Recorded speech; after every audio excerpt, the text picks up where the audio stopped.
Salmo 91, diz assim o texto: o que habita no esconderijo do Altíssimo e descansa à sombra do Onipotente, diz ao Senhor: meu refúgio e meu baluarte, Deus meu em quem confio, pois ele te livrará do laço do passarinheiro e da peste perniciosa. Cobrir-te-á com as suas penas, e sobre as suas asas estarás seguro. A sua verdade é pavês e escudo. Não te assustarás do terror noturno, nem da seta que voa de dia, nem da peste que se propaga nas trevas, nem da mortandade que assola meio-dia. Cai 1.000 ao teu lado e 10.000 à tua direita, tu não serás atingido. Somente com os teus olhos contemplarás e verás o castigo dos ímpios, pois disseste: o Senhor é meu refúgio, fizeste do Altíssimo a tua morada. Nenhum mal te sucederá, praga nenhuma chegará à tua tenda, porque a seus anjos dará ordens a teu respeito, para que te guardem todos os teus caminhos. Eles te sustentarão nas suas mãos, para não tropeçares em alguma pedra. Pisarás o leão e a áspide, calcarás os pés o leãozinho e a serpente. Porque a mim se apegou com amor, eu o livrarei.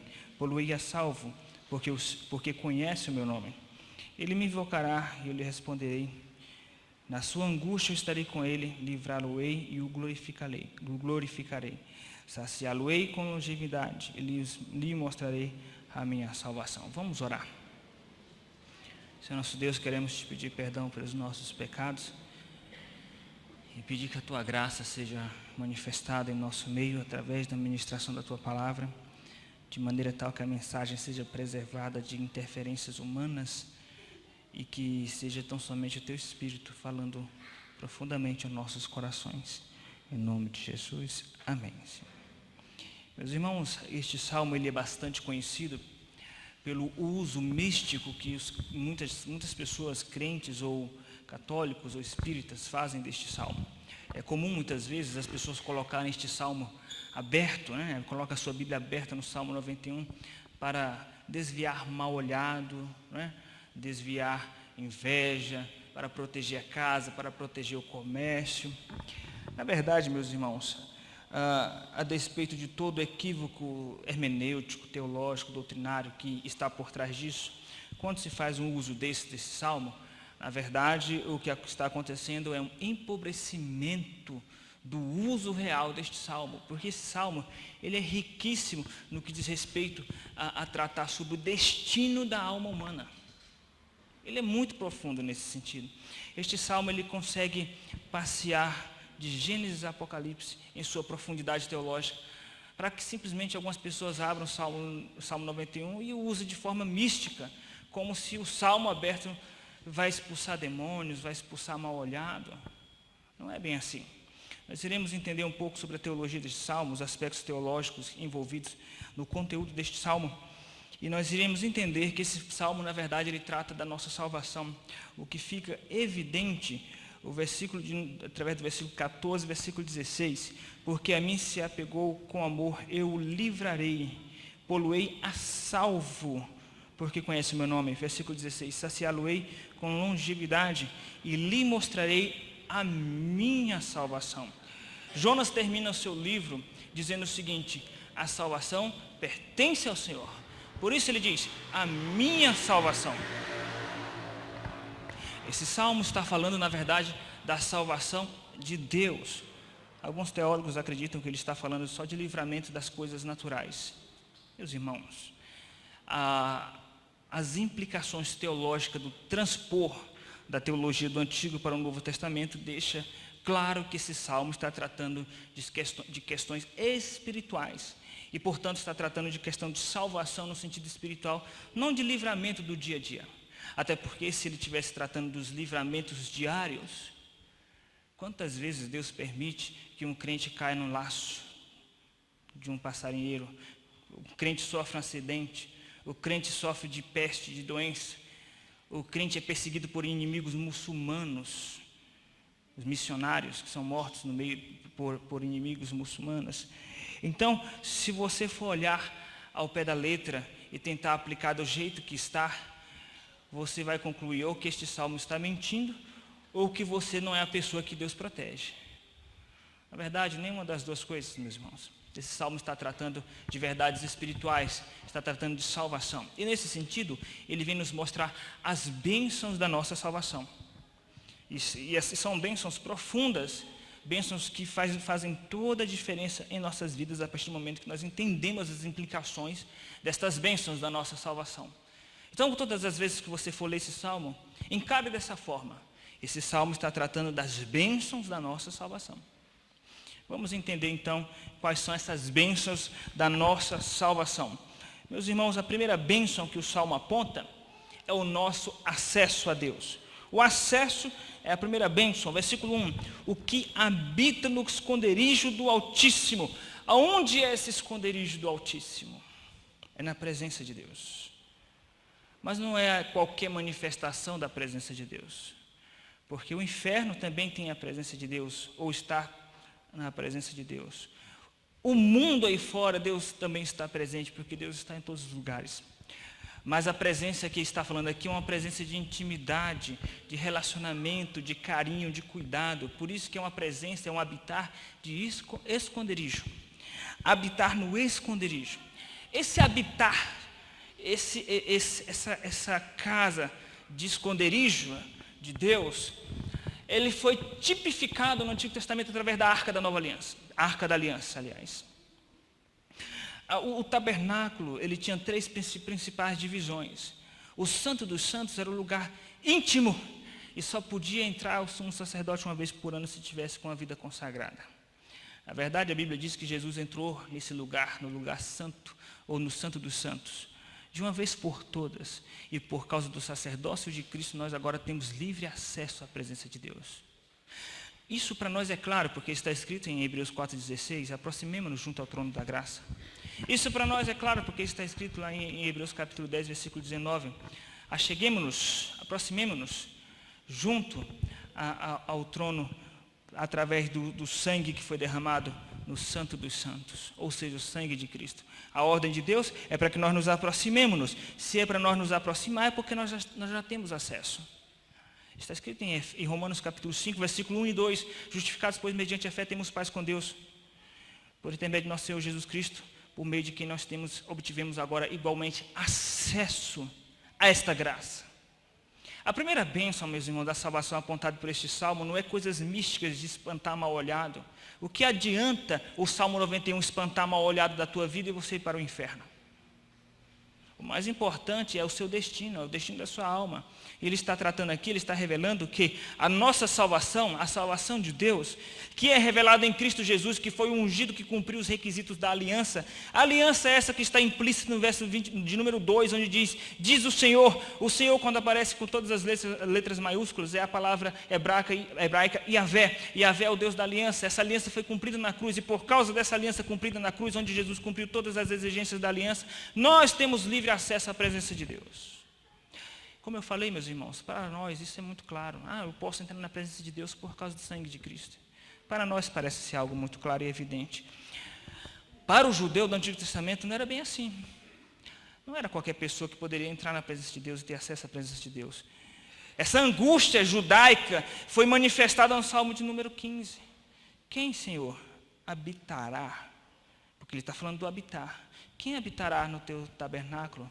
Quem subirá ao monte santo do Senhor? Ele repete essa linguagem no Salmo 24. Quem pode subir ao monte do Senhor? Quem pode habitar na presença de Deus? Aí você diz, qualquer ser humano? Não. No Antigo Testamento, quem se aproximava da presença de Deus, se não estivesse debaixo da aliança, seria consumida. O estrangeiro, o escravo, ou qualquer pessoa do Antigo Testamento que se aproximasse da Assembleia Solene, do culto solene, e não fosse consagrado a Deus através da aliança, era eliminado. Deus derramava fogo do céu. Meus queridos irmãos, esse habitar, que foi simbolizado pela Arca da Aliança no Santo dos Santos, esse habitar é a presença de Deus.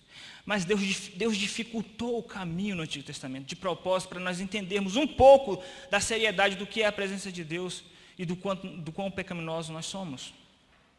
A primeira bênção da salvação, meus irmãos, é Deus te dar livre acesso à sua presença.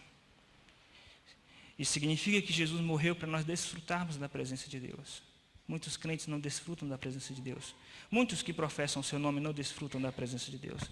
Essa presença de Deus, esse acesso à presença dele, ele é presente, ele é futuro e ele é completo, ele é ilimitado. Esse acesso ele é presente porque agora, hoje, nós já podemos entrar no Santo dos Santos. Paulo diz em Romanos capítulo de número 5, versículo de número 10 e 11. Já reconciliados, pois, agora seremos também salvos da ira. A reconciliação já aconteceu agora. Mas veja, meus irmãos, não é por toda a humanidade. Algumas pessoas acham que Jesus morreu por toda a humanidade. Meus irmãos, Jesus morreu por suas ovelhas. Ele disse, eu dou a minha vida pelas minhas ovelhas. Por minhas ovelhas eu dou a minha vida, Jesus disse. Não foi pelos bodes. Jesus não deu a sua vida pelos bodes, foi por suas ovelhas. No entanto, significa que se você ainda não desfruta da presença de Deus, se você não entregou a sua vida para Cristo, o que é evidenciado pela sua vida de pecado é uma evidência de que você não entregou a sua vida para Cristo de verdade, de fato. Deus te dá a oportunidade hoje para que você se arrependa, dobre o seu joelho, clame a Deus e diga, invoque o nome do Senhor. Porque se você invocar o nome do Senhor, você será salvo, porque está escrito isso em Atos. Aquele que invocar o nome do Senhor será salvo. Então invoque o nome do Senhor e diga, Deus, eu estou perdido, ai de mim, porque sou um homem, sou uma mulher pecadora, estou perdido, salva-me, Senhor. Invoque o nome do Senhor. Meus irmãos, veja o que diz o versículo de número 15, ele me invocará e eu lhe responderei. Aquele que invocar o nome do Senhor será salvo. Versículo 16, saciá-lo-ei com longevidade e lhe mostrarei a minha salvação. Invoque o nome do Senhor e Deus te mostrará a sua salvação. Essa salvação que foi concretizada na cruz, mas precisa ser aplicada na sua vida, caso você ainda não tenha. E se você já é crente, desfrute dessa presença. É triste o fato de que Jesus pagou um alto preço na cruz e muitos crentes não desfrutam disso.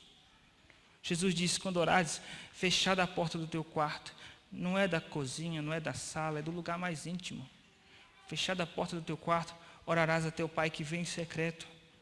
Você tem tido uma vida de intimidade com Deus? Nós precisamos ter uma vida de intimidade com Deus, porque é isso que faz a diferença. Foi o que nós vimos na sala de aula, na escola dominical, nesta manhã. O enchimento do Espírito, uma vida de intimidade com Deus. Esse acesso ele é presente e ele é ilimitado. Significa que nós podemos e devemos desfrutar dessa presença de Deus, desse lugar santíssimo, desse habitar seguro. Quando? Sempre. Mas e quando nós pecamos contra Deus? Aí é que nós precisamos mais ainda dessa presença. Acontece, meus irmãos, que quando nós pecamos contra Deus, vem um senso de timidez, de vergonha. Nós ficamos com medo, com temor, porque nós pecamos contra Deus. Muitos crentes começam a se afastar da presença de Deus, começam a se esfriar espiritualmente, porque pensam, eu pequei contra Deus, eu acho que Deus não vai mais me ouvir, eu estou com vergonha, porque o meu pecado foi um pecado horrível, de fato foi, porque não existe pecado lindo. Se você pecou, foi um pecado horrível, e essa sensação que você tem é um dos sinais de que você nasceu de novo. Mas não se afaste da presença de Deus, mesmo não merecendo entrar na presença de Deus. Desfrute. E se você se sujou, vá para a presença dele, porque somente a luz pode te limpar. Desfrute. Esse acesso, esse habitar, ele é um habitar imperfeito agora. Não da parte de Deus. Deus ele nos dá um acesso ilimitado. Mas é imperfeito por causa de nós, da nossa parte, porque nós deixamos de orar, deixamos de desfrutar de intimidade com Deus. No entanto, quando Jesus voltar, quando Jesus vier, ele vai restaurar todas as coisas e vai se cumprir o que está escrito em Apocalipse capítulo 21 e 22, que Deus mesmo habitará com eles. Deus mesmo habitará com eles, será seu Deus, ou seja, haverá um habitar perfeito, pleno, acabado. Então, meus irmãos, essa é a primeira bênção da salvação. E tem que ser a primeira. Porque é a mais importante, é o acesso. Quando você ler esse salmo, não mistifique o salmo. Entenda que ele está falando de teologia da salvação, uma coisa profunda e importante para a sua vida, não coisas místicas, de sal grosso, de coisas semelhantes. Meus queridos irmãos, a primeira bênção da nossa salvação é o acesso, a segunda bênção é o descanso. E é natural que seja o descanso. Veja o versículo de número 1. O que habita no esconderijo do Altíssimo e descansa à sombra do Onipotente. Shabat. Você sabe o que significa sábado? A palavra sábado vem do hebraico Shabbat. O que significa Shabbat? Alguns acham que é apenas um dia da semana, o 7º dia. Algumas igrejas até formulam toda a sua teologia em torno do Shabbat, como um dia da semana, como se Deus estivesse preocupado com um dia da semana. Deus não quer o seu 7º dia. Deus não quer o seu domingo, nem a sua segunda. Ele quer a sua vida toda. Rogo-vos, pois, irmãos, pelas misericórdias de Deus, que apresenteis os vossos corpos. Ele não quer um dia, Ele quer o seu corpo como sacrifício vivo. Você acha que Deus quer que você se dedique só um dia a Ele? Todos os dias da semana tem que ser dedicado a Deus. Então, o Shabat do Antigo Testamento é algo muito mais profundo, muito mais sério do que um dia da semana. É tão sério que Deus matava quem não cumpria o sábado. Será que Deus matava só por causa de uma preocupação com um dia santo, um dia da semana? Deus levava a sério o Shabat, a guarda do sábado. Meus irmãos, por quê? Porque esse Shabat, ele é uma pessoa. O sábado não é um dia, o sábado é uma pessoa. O sábado é Jesus, meus irmãos. É Jesus o sábado. Eu sou o Senhor do sábado. Você tem dúvida disso? Você tem dúvida? Mateus capítulo 11, versículo 28. Vinde a mim, todos vós que estáis cansados, e eu vos aliviarei. E encontrareis Shabat.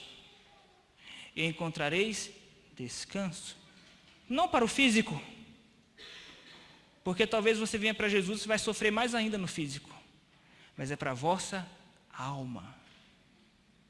Ele é o nosso descanso.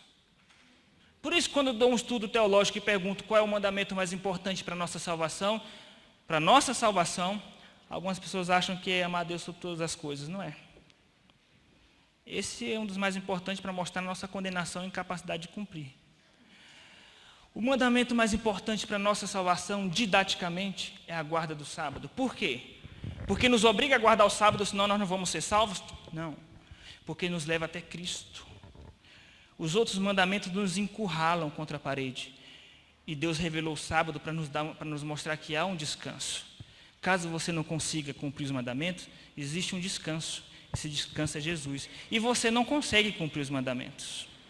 Porque o Salmo 119, versículo 4, diz que Deus deseja que nós cumpramos à risca. Ninguém consegue cumprir à risca os mandamentos. Que descanso é esse? Descanso do medo do inferno. Todo ser humano tem medo do inferno. Até o ateu tem medo do inferno. Mas para ninguém perturbar ele diz que não acredita em Deus. Todo mundo tem medo do inferno. E nós vivemos ali no limite, nos esforçando para ser uma pessoa boa. Uma pessoa que tem uma vida ética, moral. Para quem sabe talvez Deus nos salve. Deus nos leve para a glória. Ser um bom filho, um bom pai, uma pessoa honesta, uma boa mãe. Isso não vai te levar para lugar nenhum espiritualmente. Isso é só a sua obrigação diante de Deus. Mas isso não vai te levar para o céu. A única pessoa que pode te dar descanso do medo do inferno é Jesus. Somente Cristo. Não é a sua obediência. Quando você obedece, não é nada mais do que a sua obrigação. Não é o seu caminho para ser salvo. O seu caminho para ser salvo é Jesus.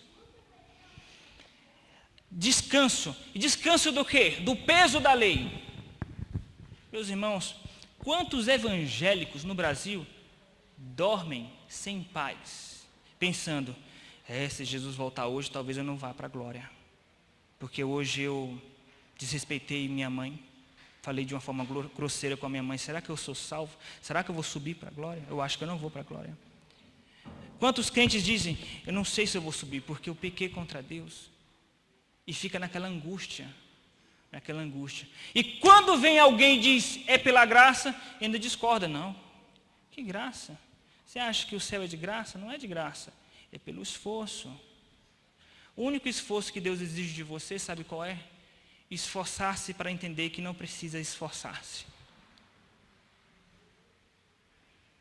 Darei evidências do que eu estou falando, meus irmãos. Hebreus capítulo 4, versículo 11 diz, esforcemo-nos para entrar naquele descanso. Que descanso é esse? É o descanso das obras. Esse descanso é Jesus. Esforce-se para entender que não precisa se esforçar para entrar no céu. Talvez você esteja se escandalizando com esta palavra. Pouco importa, desde que eu esteja sendo fiel à exposição bíblica. Se você prefere o caminho da lei para ser salvo, siga em frente, se você conseguir. Mas esta igreja prega a graça. Porque isso é evangelho. Tem crente que diz que a salvação é de graça. Tem crente que diz que o evangelho é uma boa notícia. Mas vive falando, vigia, varão. Porque se Jesus voltar hoje, talvez você fique. Como é que o crente tem o Espírito Santo, tem Jesus, e ele tem que vigiar para andar na linha, porque senão ele não sobe? Isso não é uma boa notícia, isso é uma má notícia. Para mim, a boa notícia é, ele te garante a salvação e não vai tomar de volta, porque nada nos separará do amor de Deus. Eu acredito na Bíblia, eu creio na palavra de Deus, e a palavra dele nos garante que nada nos separará do amor dele. Veja a profundidade desse salmo, meus irmãos. Veja a profundidade. O que você ganha com a salvação? Você ganha descanso. Você ganha descanso em que sentido? De não ter medo do inferno. Por que você não tem medo do inferno? Porque você tem certeza que nada vai te separar do amor de Deus. Mas pastor, e aquelas pessoas que vivem brincando com Deus? Que te importa? Cuida da sua vida espiritual. Vive se preocupando com... Mas as pessoas podem interpretar mal e viver pecando. Que te importa? Você está dando uma de Pedro agora? Jesus teve uma conversa com Pedro, apacenta minhas ovelhas, e de repente passou o discípulo amado. E Pedro falou, mas Senhor, e quanto a este? A resposta educada e direta de Jesus foi, que te importa? Quanto a ti, segue-me. Entenda e abrace a palavra de Deus. Tome posse da vida eterna. Não é das bênçãos materiais que você tem que tomar posse, é da vida eterna, porque as bênçãos materiais a traça corrói. Paulo diz para Timóteo, tome posse. Meus irmãos, somente o crente que tem certeza disso, do amor de Deus, somente esse crente consegue dormir em paz. Como Davi, Salmo 4, versículo 8, em paz me deito, e logo pego no sono. Por quê? Ele tinha certeza que ninguém iria matá-lo? Não, ele estava no meio do deserto e sabia que a qualquer momento o inimigo poderia chegar e matá-lo. Mas ele não tinha medo de morrer, porque ele sabia para onde ele iria. Por quê? Porque ele tinha o descanso. Você tem o descanso? Você tem paz? Você consegue dormir em paz? Você tem certeza da sua salvação? Se você não tem paz, se você não tem certeza da sua salvação, significa que você tem que invocar o nome do Senhor para ser salvo, porque você não é um convertido, não é um salvo, você é um religioso. E se você não se converter, certamente as maldições da lei se cumprirão sobre sua vida. Meus queridos irmãos, nós devemos entender que esse salmo, em seu teor, não gosto de me delongar nas mensagens, mas esse salmo não nos autoriza passar por cima de forma superficial. Quando nós analisamos todas essas proteções de Deus, Ele te livrará do laço do passarinheiro, não te assustará do terror noturno, nem da peste, cai 1000 ao teu lado, 10.000 à tua direita, tu não serás atingido, somente com teus olhos contemplarás e verás o castigo dos ímpios. Praga alguma chegará à tua tenda. Qual é o crente que você viu cumprisse isso literalmente na vida dele? Nenhum. Porque o sentido desse salmo, nesse ponto, é outro. O que quer dizer essas questões? Meus irmãos, todas essas proteções, entenda isso, para você não ler de forma equivocada este salmo. Todas essas proteções de Deus, proteção civil, proteção contra a guerra, contra os inimigos, cai 1000 ao teu lado, tu não serás atingido. A seta que voa de dia, que seta é essa que voa de dia? É seta do diabo. Meus irmãos, aqui é flecha, numa guerra que Israel poderia travar. A peste aqui, que peste é essa? É o demônio da peste. Meus irmãos, isso aqui é praga que dá nas plantações, para destruir a lavoura de Israel. O que ele está dizendo aqui, meus irmãos, na verdade, lembre-se disso. Essas proteções de Deus para proteger a lavoura, proteger a saúde e proteger a cidade, a nação contra o inimigo, tudo isso aqui é um resumo de Deuteronômio capítulo 28, que diz: se não ouvirdes atentamente a voz do Senhor teu Deus, tu sairás de um lado e fugirás dos teus inimigos, e eles te apanharão e tu morrerás. A peste te alcançará, a úlcera te alcançará, o pavor noturno te alcançará. Bom, se você atentamente ouvir e obedecer todos os mandamentos, essas bênçãos então vão te alcançar. Alguém consegue obedecer todos os mandamentos? Não. Então nós estamos perdidos. Calma aí. Entenda que no Antigo Testamento, na antiga dispensação, essas promessas tinham uma aplicação material.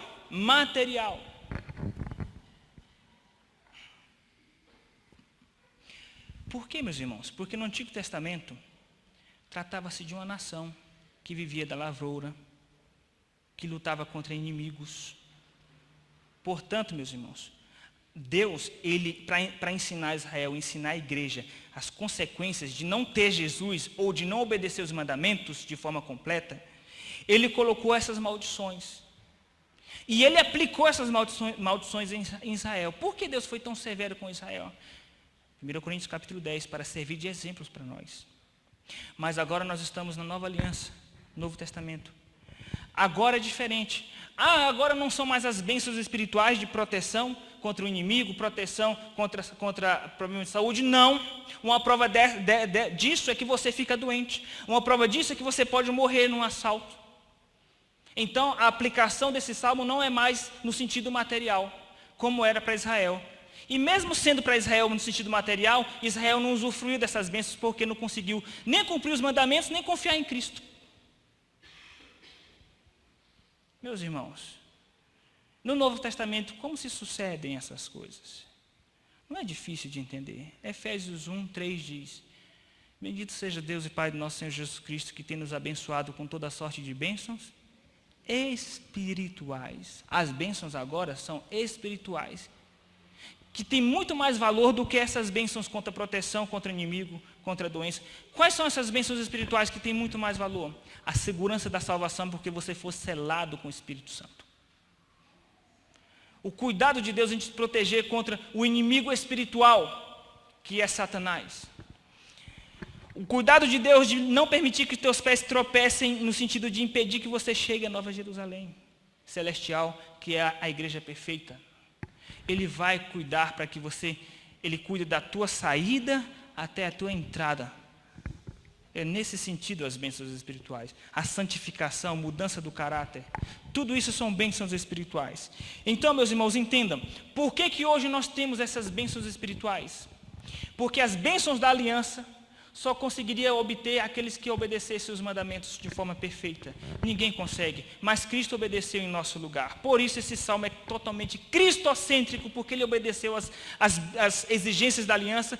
Por consequência disso, por causa da obediência de Cristo, nós vamos obter hoje as bênçãos espirituais e no porvir todas as bênçãos, sejam espirituais ou sejam materiais, porque nós herdaremos a terra. Meus irmãos, o primeiro benefício, a primeira bênção da nossa salvação é o acesso. A segunda bênção é o descanso. E esse descanso significa entender que você não precisa fazer nada mais para ser salvo, a não ser uma coisa: crer. Aquele que crê será salvo. Pela graça sois salvos por intermédio da fé, justificados, pois, mediante a fé. Romanos 3, 21 e 28 diz que é independente de obras da lei. Independente de obras da lei, para que ninguém se glorie diante de Deus, é pela fé. E o Salmo confirma isso, versículo 2, diz ao Senhor, meu refúgio e meu baluarte, Deus meu, em quem eu tenho fé, eu confio, o justo viverá pela fé. Por que você tem esse descanso? Por que você consegue descansar em Deus? Porque é pela fé que você obteve esse descanso. Não é pelas obras, é pela fé em Cristo Jesus. Você crê de todo o seu coração que Jesus morreu em seu lugar. E você confessa isso, porque todos os crentes confessam e professam isso. Por isso, no versículo 2 e 9 diz o seguinte: diz ao Senhor, você disse isso ao Senhor, meu refúgio. Versículo 9, pois disseste, o Senhor é meu refúgio, fizeste do Altíssimo a tua morada. Quando você disse isso? Se com a tua boca confessares, serás salvo. Na verdade, se você crer com o coração e o confessar, é uma consequência disso. No dia da sua pública profissão de fé, do seu batismo, você confessou, você disse ao Senhor: tu és o arrimo da minha sorte, tu és o meu refúgio, o meu baluarte. Meus queridos irmãos, a primeira bênção é o acesso à presença de Deus. A segunda bênção, meus irmãos, a primeira bênção é o acesso. A segunda bênção, o descanso. E por último, a última bênção que ele aponta aqui é a segurança.